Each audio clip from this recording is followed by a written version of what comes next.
नमस्कार मित्रांनो, मी तुमचा मित्र राज. जीवन एक अश्वमेध या आपल्या मराठी युट्यूब चॅनल मध्ये तुमचं सर्वांचं मनापासून सहर्ष स्वागत करतो. आय होप सर्वजण छान असतील, स्वतःची आणि इतरांची काळजी घेत असतील आणि घ्यायलाच पाहिजे. स्वतःची काळजी घ्या. पावसाचे वातावरण आहे मित्रांनो, पाऊस पडतोय म्हणून पावसाला फील करा आणि आपलं जे दुःख आहे ते पावसासोबत या आपल्या प्रपंचामधून बाहेर करा. मित्रांनो, आयुष्य जगत असताना किंवा आयुष्याचा हा प्रवास करत असताना आपल्या आयुष्यात दुःख हे येणार आहे, ते अनिवार्य आहे. जेव्हा दुःख आपल्या आयुष्यात डोकावतं, एंट्री करतं, तेव्हा माणसाचं सर्व गोंधळ होतो. त्याला वाटतं की दुःख माझ्या आयुष्यात का आलं, कशामुळे आलं, कोणत्या कारणामुळे आलं. मग तो स्वतःला दोष देतो, इतरांना दोष देतो. इतर म्हणजे घरातील फॅमिली मेंबर. तुमच्यामुळे झालं, तुम्ही केलं, असं काही करू नका. दुःख हे येणार आहे, त्याची कारणे ते वेगवेगळी आहेत. म्हणून जर आयुष्यात दुःख आलंच तर हसत मुखाने स्वीकारा आणि स्वतःला नेहमी अनकम्फर्टेबल झोन मध्ये ठेवा. मित्रांनो, आज मी तुमच्या डोळ्यासमोर एक ऐतिहासिक योद्धा, सेनापती संताजी घोरपडे हे नाव सर्वांना माहित असेल. प्रत्येक मराठी माणसाला हे नाव माहित असेल आणि माहित असायलाच पाहिजे. कारण सेनापती संताजी घोरपडे यांचं नाव ऐकल्यावर प्रत्येक मराठी माणसाच्या मनात अभिमानाची लाट उसळते आणि शत्रूच्या छावणीत त्या काळी भीतीचं जे वातावरण आहे ते निर्माण व्हायचं. आणि ते योद्धा म्हणजे सेनापती संताजी घोरपडे. छत्रपती शिवाजी महाराजांनी उभारलेले स्वराज्य त्यांच्या पश्चात संकटाच्या गर्देत सापडले होते. छत्रपती संभाजी महाराजांच्या बलिदानानंतर मुघल बादशाह औरंगजेब स्वतः लाखोची फौज घेऊन दक्षिणेत उतरला होता. संपूर्ण हिंदुस्थानाचा हा सर्वात मोठा बादशाह स्वराज्य गिळंकृत करण्यासाठी 27 वर्ष दख्खनमध्ये तळ ठोकून होता. अशा बिकट काळात स्वराज्याचे रक्षण करणारे दोन शिलेदार पुढे आले. त्यातलं पहिलं नाव असं आहे सेनापती संताजी घोरपडे आणि दुसरं नाव सेनापती धनाजी जाधव. तर मित्रांनो, आता इतिहास काही गोष्टी शिकवत असतो आपल्याला. काळ वेळ बदलला असला तरी आपल्या मनाच्या कोपऱ्यात इतिहासाविषयी आपुलकी असणं खूप अभिमानाची गोष्ट आहे. संताजी घोरपडे यांचा जन्म घोरपडे घराण्यात झाला. मुडोगल येथील किल्लेदार असलेल्या या घराण्याला शौर्याचा वारसा लाभला होता. मुलाचे पाय पाळण्यात दिसतात या म्हणीप्रमाणे लहानपणापासूनच संताजी यांना युद्धकलेचे, घोडेस्वारीचे, त्या काळात तलवारबाजी, घोडेस्वारी सर्वांना माहित आहे मित्रांनो. त्या काळात युद्धकला, घोडेस्वारी, तलवारबाजी आणि रणनीती हे शिक्षण त्यांना मिळाले. त्यांच्यातील नेतृत्व गुण आणि अतुलनीय शौर्य पाहून छत्रपती राजाराम महाराजांनी त्यांना स्वराज्याचे सेनापती पद बहाल केले. हे जे पद आहे मित्रांनो, हे मिळणं केवळ सन्मान नव्हता. एखाद्याला आपण काही अवॉर्ड देतो, कलेचा असेल, कोणत्याही क्षेत्रातला असेल, तर त्यासाठी ती गोष्ट खूप अभिमानाची आहे, कौतुकास्पद आहे. त्याचप्रमाणे छत्रपती राजाराम महाराजांनी त्यांना सेनापती हे पद बहाल केलं. हे पद मिळणं केवळ त्यांचा सन्मान नव्हता, तर एक प्रचंड जबाबदारी होती. कारण त्यावेळी स्वराज्याची जी राजधानी होती रायगड, ती मुघलांच्या ताब्यात गेली होती. डोळ्यासमोर चित्र उभं करा. सर्व इतिहास आपल्या डोळ्यासमोर उभा राहतो. छत्रपती राजाराम महाराज जिंजीच्या किल्ल्यात आश्रयाला गेले होते आणि स्वराज्याचं अस्तित्व धोक्यात आलं होतं.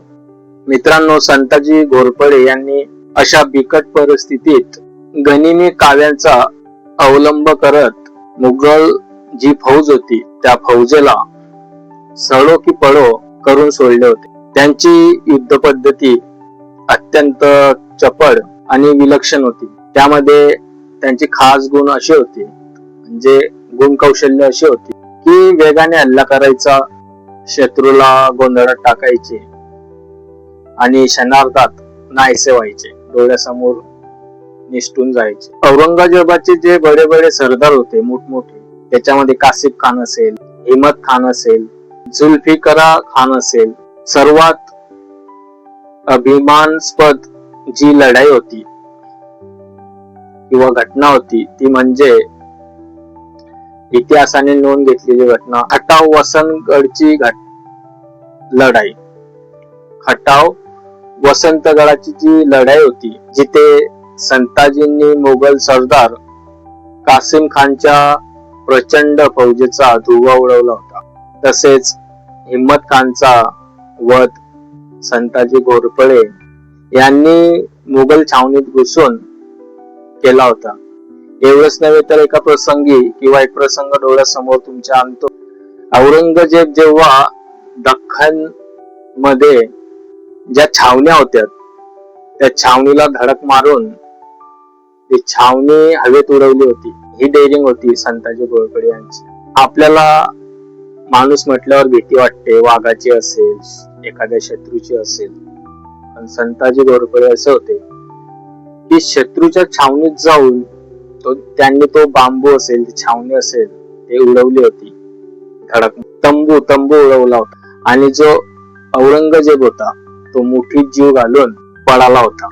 एवढ्या मोठ्या मुघल साम्राज्याचा जो बादशाह होता त्याला एका मराठा सेनापतीने त्याच्या स्वतःच्या छावणीत असुरक्षित वाटायला लावणे हा केवळ एक मोठा पराक्रम नव्हता मित्रांनो. शत्रूला त्याच्याच घरामध्ये जाऊन त्याच्या घरात भीतीचं वातावरण निर्माण करणे ही खूप मोठी गोष्ट आहे.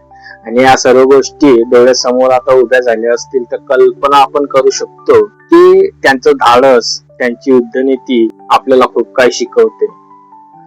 मित्रांनो, संताजी घोरपडे आणि धनाजी जाधव या दोघांनी मिळून मुघलांविरुद्ध अशी आघाडी उघडली की औरंगजेबाला वाटत होतं मी इथे एक मराठा साम्राज्य जिंकायला आलो, पण इथे तर दोन नवी संकटे आहेत आणि त्या संकटांचं नाव होतं सेनापती संताजी घोरपडे आणि धनाजी जाधव. ही दोन संकटे औरंगजेब याच्या डोळ्यासमोर उभी राहिली होती. आणि मित्रांनो, इतिहास साक्षी आहे त्या पत्राचा, ज्या पत्रात औरंगजेबाने असं लिहिलंय स्वतः की मी मराठा साम्राज्य जिंकायला आलो, पण इथे दोन संकटे होती, सेनापती संताजी घोरपडे आणि धनाजी जाधव. आणि ही नोंद इतिहासात आहे. संताजींचे वैशिष्ट्य म्हणजे त्यांचा आक्रमक स्वभाव, शत्रूला संधी न देता सतत हल्ले करत राहणे, चान्स नाही द्यायचा शत्रूला, एका पाठोपाठ हल्ले करणे हा त्यांचा बाणा होता. मुघलांचा रसद पुरवठा त्यांनी खंडित केला होता. त्यांच्या छावण्यांवर अचानक हल्ले केले आणि भारतात स्वराज्याचा जो भगवा आहे फडकत ठेवला. आयुष्य आपल्याला खूप काही गोष्टी शिकवत असतं. तसंच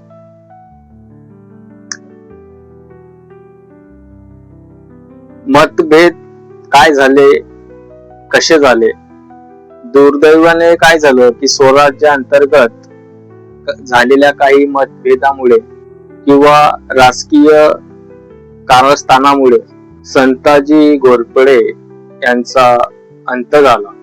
एका अंतर्गत संघर्षात त्यांची हत्या झाली. एवढ्या मोठ्या महाप्रमी सेनापतीचा अंत अशा प्रकारे व्हावा ही स्वराज्याच्या इतिहासातील एक दुःखद आणि मनाला चटका लावून जाणारी घटना आहे. पण मित्रांनो, संताजी घोरपडे यांचे जे कार्य आहे ते त्यांच्या मृत्यूने संपत नाही. त्यांनी दिलेल्या योगदानामुळेच स्वराज्य त्या 27 वर्षाच्या प्रदीर्घ संघर्षात टिकून राहिले. औरंगजेब सारख्या प्रचंड शक्तिशाली बादशहा शेवटी दख्खनच्याच मातीत थकून रून संपला आणि यामागे संताजी घोरपडे यासारख्या सेनापतीचे अतुलनीय काम किंवा अतुलनीय बलिदान आणि पराक्रम होता. मित्रांनो, कसं आहे, मी एवढंच सांगेल, संताजी घोरपडे फक्त सेनापती नव्हते, तर ते स्वराज्य निष्ठेचे आणि अदम्य इच्छाशक्तीचे प्रतीक होते. त्यांनी दाखवून दिले की संख्या कमी असूनही किंवा फौज कमी असूनही, मनुष्यबळ कमी असूनही, योग्य रणनीती असेल, प्लॅनिंग असेल आणि जर तुमचा आत्मविश्वास असेल तर त्या आत्मविश्वासाच्या जोरावर, स्वतःच्या हिमतीवर कोणत्याही मोठ्या साम्राज्याला तुम्ही झुकवू शकतात. आणि हीच गोष्ट आपल्या डेलीच्या रुटीन मध्ये लागू होते. जी आजची तरुण पिढी आहे, त्या तरुण पिढीने संताजी घोरपडे यांच्याकडून किंवा त्यांच्या ज्या जीवनातून खूप काही शिकण्यासारख्या गोष्टी आहेत त्या घेतल्या पाहिजे. संकट आलं तर माणूस घाबरतो, म्हणून संकटांना तोंड द्यायला पाहिजे. आपल्या कामाविषयी एकनिष्ठ पाहिजे आपण. अशा या पराक्रमी संताजी घोरपडे यांना माझा मानाचा मुजरा. मित्रांनो, व्हिडिओ कसा वाटला किंवा व्हिडिओ बद्दल तुमचं काय मत असेल, जे काही असेल ते कमेंट्स मध्ये सांगा. विषय पटला की नाही पटला, काय तरतुदी असेल तर ते मला सांगत जावा. नव्याने व्हिडिओ किंवा त्यामध्ये अजून चांगलं करण्याचा माझा प्रयत्न असेल.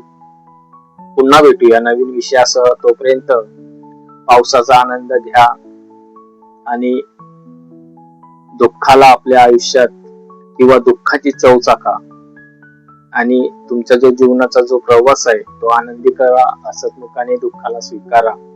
भेटू पुन्हा नवीन विषयासह. तोपर्यंत काळजी घ्या आणि काहीतरी शिकण्यासाठी वेळ द्या.